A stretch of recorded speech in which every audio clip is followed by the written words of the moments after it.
Hola, bienvenidos a Pensar Economía. Ya estamos con Nicolás hoy para hablar de los salarios y cuánto se han movido a lo largo de este año. Efectivamente, Pepe, buenas noches. El salario real, ¿verdad? ¿Cómo es que la economía uruguaya y lo que es el ingreso promedio en términos salariales de los trabajadores uruguayos ha evolucionado? Digamos que en los últimos meses la cosa viene de empate, ¿no? Porque la inflación ha estado alta y bueno, los ingresos salariales en promedio han subido, pero básicamente lo que ha subido la inflación. En octubre veíamos que el salario creció un 0,8 y la inflación 0,9, es decir, incluso lo superó un poquito. Ahí el salario real no ha aumentado mucho. Pero en el último año móvil, cuando comparamos con octubre del año pasado, digamos que sigue habiendo un aumento. Tenemos ahí un breve esquema para compartir con ustedes. En promedio, el índice medio de salarios en términos reales, descontada la inflación, subió 2,6. Los privados han subido un poco más que los públicos. 3% los privados y 2% los públicos. Esto puede llamar la atención de muchas personas, pero la verdad es que políticamente en muchos sectores de la administración pública simplemente se han mantenido los salarios reales, no han aumentado mucho. En otros sí han aumentado, pero por ejemplo la administración central, las propias comunas, los salarios han aumentado realmente poco en términos reales, mientras que en sectores del ámbito privado hubo aumentos muy importantes. Ya se están cerrando las principales negociaciones salariales, cerró Comercio, cerró el Zunca y está en ciernes también lo del UNRWA y algunos otros convenios que están con un poco más de dificultades. Pero en todos los casos hay un esquema de mantener el salario real y generar algún punto de recuperación. Eso sí, con la inclusión de algunas partidas, por presentismo en el caso del Comercio, por alimentación en el caso del Zunca, que aumentan los ingresos. Algunas de esas partidas se incluyen en estos registros del índice y eso entonces mejora obviamente los salarios. En un escenario en que seguramente, y lo vamos a estar viendo, nosotros queríamos aquí en Pensar Economía poner un poco de contexto, porque más allá de estas cosas que son de los últimos meses, que importa seguir, fíjense ustedes lo que pasa por allí. Hablamos de lo que es la evolución del salario real, desde el año 77, ahí lo muestra la gráfica, hasta hoy.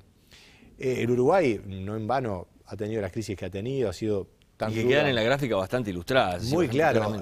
Claro. Las décadas previas a lo que estamos graficando, incluso la década de los 70, muestran un salario en baja o estable. Incluso en los años 90 hubo una cierta recuperación, pero que básicamente recuperó el salario respecto a principios de los 70. Después vino la gran crisis con el derrumbe de los salarios y del empleo, y luego una permanente suba que lleva a que los salarios, bueno, desde el mínimo hayan crecido cerca de un 40%, y comparado con principios de los años 70 están cerca de un 10% por encima. Es decir, que hay que uno de los irse... mejores momentos en la economía uruguaya en cuanto al salario real. Absolutamente, en las últimas décadas hay que irse a principios de los 70 para ver un salario real, es decir, poder adquisitivo del salario uruguayo tan bueno como en aquel tiempo. Que no es que haya sido demasiado bueno, pero eran momentos donde todavía teníamos un nivel de vida realmente bueno. Luego vinieron las distintas crisis, bueno, la dictadura. Una recuperación en los 90, pero que culminó abruptamente por la devaluación y por la crisis. Esa recuperación que se está ilustrando ahí tiene que ver con que, bueno, no es que Uruguay hubiera perdido todo lo que había ganado en definitiva en aquellos años, pero ciertamente que el contexto de la economía cambió para mejor y mucho por méritos propios y méritos también del escenario externo. Ahora, ¿cómo es que viene la evolución de los salarios en lo que es su tasa anual en los últimos años? Bueno, tenemos allí una gráfica donde estamos viendo, y creo que se ilustra con bastante claridad, cómo se viene moderando la suba de los salarios. Habían arrancado en 2005, digamos, lo que fue la primera administración del doctor Vázquez, con aumentos en torno del 4 y pico por ciento. Es curioso lo que se ve allí en el año 2009. Ustedes recuerdan que el año 2009 fue un año complicado para la economía uruguaya porque había explotado la crisis financiera internacional, la propia economía había tenido como un cierto bajón, una desaceleración, casi una retracción. Y sin embargo los salarios, como tienen inercia, porque son aumentos que se fijan de antes, y como además los precios subieron muy poco en ese año, los salarios reales suben. Ese salto que vemos del 2009. Claro. Esto ilustra cómo, si bien por supuesto que para cualquier economía y por supuesto para los asalariados siempre es bueno que el salario mejore, es bueno también que acompañe de forma sensata y coherente el funcionamiento de la economía. De nada sirve que el salario se desprenda en su evolución de lo que la realidad económica está pautando, porque eso o se ajusta abruptamente o se pierde por el lado del empleo. Si bien la relación nunca es exacta o directa, siempre sucede que si hay una rigidez salarial en la economía o hay determinados gremios que tienen mucha fuerza, y ahí estamos viendo algunas de las movilizaciones, ¿verdad?, de gremios que han tenido mucho empuje en los últimos años, pueden mantener sus puestos de trabajo, pero hay otros sectores de la economía que van a perder puestos de trabajo. Ya no va a ser un tema solo de salarios si es que la situación se complica. Pero es esperable que los salarios en cuanto a su aumento, los salarios reales en cuanto a su aumento anual permanente, empiecen a moderar las subas. Claro, estamos siempre en terreno positivo, ¿verdad? Siempre acumulando un ladrillo sobre otro en el sentido de ir mejorando el ingreso real. Pero es necesario cada vez más incorporar que el salario, por supuesto, es un costo para las empresas, es un costo para la economía y tiene que haber una relación directa en lo que es ese costo, la retribución del trabajador y la productividad, que se está logrando en algunos sectores, no tanto en otros. La productividad es un tema muy difícil de medir. Por ejemplo, y para hablar de un tema muy candente, ¿cómo evaluamos la productividad de los trabajadores de la educación? Claro, o de la salud, por ejemplo. O de la también, salud. ¿no? De la salud todavía, porque capaz que puedes tener algún indicador de desempeño.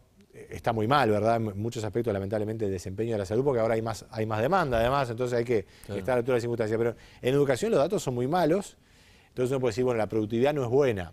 Eso no quiere decir que haya que frenar el ingreso salarial, todo lo contrario.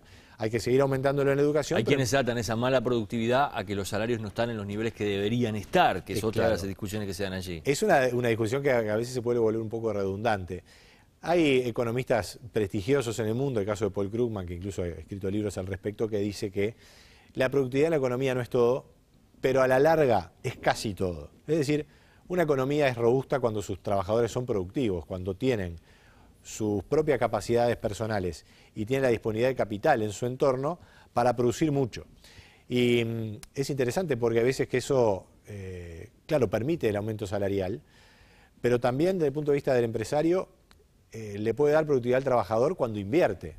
Un trabajador que está en alguna línea de producción, digamos, tradicional, cuando vienen máquinas nuevas, sí, es posible que se pierdan algunos puestos de trabajo, que se puede recuperar en otros sectores si la economía anda bien. Pero ese trabajador que tiene más máquinas a su disposición va a ser mucho más productivo. En el agro eso se ve muy claramente, cómo se cosechaban con máquinas hace 40 años, cómo se cosechan ahora esas gigantes maquinarias que multiplican la capacidad de cosecha o de siembra con un trabajador que va a tener una mayor retribución porque es más productivo por el capital que lo rodea. Por las pautas que ha marcado el gobierno, por ser esta la última negociación ya, hasta dentro de 2 años se supone el salario real va a seguir creciendo, pero en una forma más moderada, por llamarlo de alguna forma. Ahí está. Y creo que hay un tema que es muy importante y aprovechamos a partir de tu comentario para destacarlo. Creo que hay una batalla que es tan importante como la reivindicación salarial, el tema de la inflación. Porque cuando vemos los índices, los índices siempre ajustan. Si uno tiene un convenio que cubre la inflación, al final ajusta. Pero si la inflación sube y me pasa de un 5 a un 9%, yo capaz que en los papeles como trabajador tengo la inflación que me va ajustando. Entonces, estrictamente es como que no pierdo salario. Pero en realidad sí lo pierdo cuando la inflación sube del 5 al 9, porque el salario ajusta una vez por año o eventualmente una vez cada 6 meses. Y desde que ajusta hasta el próximo ajuste, los precios suben y el salario no. Entonces ahí es donde el trabajador pierde. Cuanto más inflación, más pérdida para los trabajadores de ingresos fijos. Por eso es tan importante no solamente estar atento a cómo puede mejorar el salario en términos nominales, sino también a que la inflación se mantenga bajo control. Habrá que esperar qué pasa en estos días con sectores que se han complicado en la negociación de los consejos. El gobierno estimaba que puede andar en un 75%, un 80% a nivel de acuerdo de los sectores, ¿no? Yo decía, con el Zunca ya acordado de la construcción, el comercio también, con los supermercados, y bueno, el UNRWA cerca de eso, ya digamos, ahí hay 3 de los grandes gremios que han acordado. Falta algo en el agro, que es siempre muy particular y un poco más complicado, pero digamos que los grandes sectores ya están en camino de acuerdo, con aumentos salariales que van entre 1 y 2% real sobre la inflación. Gracias, Nico. Encantado. Nos reencontramos la semana que viene aquí en Pensar Economía. Los esperamos.